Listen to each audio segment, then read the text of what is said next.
हनुमान और मकरध्वज की कहानी। रात का समय था। चारों ओर युद्ध शिविर में शांति फैली हुई थी। राम और लक्ष्मण विश्राम कर रहे थे। मशालों की धीमी रोशनी हवा में झिलमिला रही थी, लेकिन उसी अंधेरे में एक खतरनाक शक्ति जाग चुकी थी। अचानक बैंगनी धुएं के साथ अहिरावण प्रकट हुआ। उसके चेहरे पर भयानक मुस्कान थी।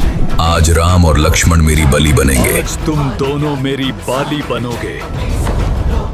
ये कहकर उसने मायावी शक्ति से सभी सैनिकों को गहरी नींद में सुला दिया और राम लक्ष्मण को उठाकर एक रहस्यमयी द्वार से पाताल लोक ले गया। कुछ ही क्षण बाद हनुमान की आंखें खुली।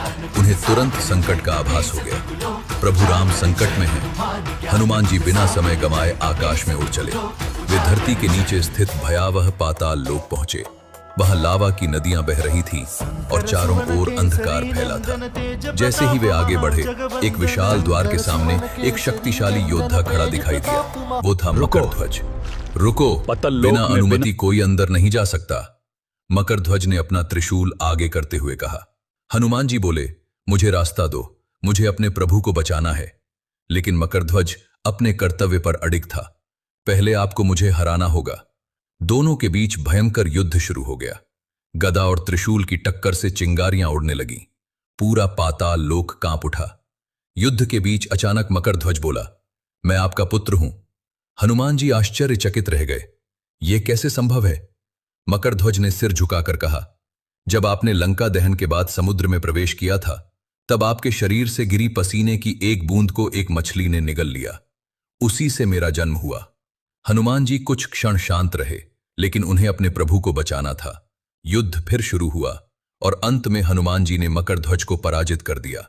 लेकिन उन्होंने उसे नुकसान नहीं पहुंचाया, क्योंकि वे उसके साहस और कर्तव्य निष्ठा से प्रसन्न थे। इसके बाद हनुमान जी आगे बढ़े और एक विशाल काले मंदिर में पहुंचे। वहां अहिरावण राम और लक्ष्मण की बलि देने की तैयारी कर रहा था। इनकी बलि से मुझे अमर शक्ति मिलेगी। अहिरावण जोर से हंसा। तभी मंदिर में एक भयंकर गर्जना गूंजी। जब तक हनुमान जीवित है, राम को कोई छू भी नहीं सकता। हनुमान जी ने अपने विशाल रूप में आकर सारे राक्षसों को नष्ट कर दिया। फिर उन्होंने अहिरावण पर प्रहार किया। एक ही शक्तिशाली वार से अहिरावण का अंत हो गया। मंदिर में फैला अंधकार समाप्त हो गया। हनुमान जी ने राम और लक्ष्मण को बंधनों से मुक्त किया। भगवान राम मुस्कुराए और बोले, हनुमान, तुमने फिर हमारी रक्षा की। हनुमान जी ने विनम्रता से सिर झुका लिया। प्रभु, आपकी सेवा ही मेरा धर्म है। वापस जाने से पहले हनुमान जी ने मकरध्वज को पाताल लोक का राजा बना दिया। आज से पाताल लोक की रक्षा तुम्हारी जिम्मेदारी है। मकरध्वज की आंखों में गर्व और सम्मान था। उसने झुककर कहा, पिताश्री, मैं हमें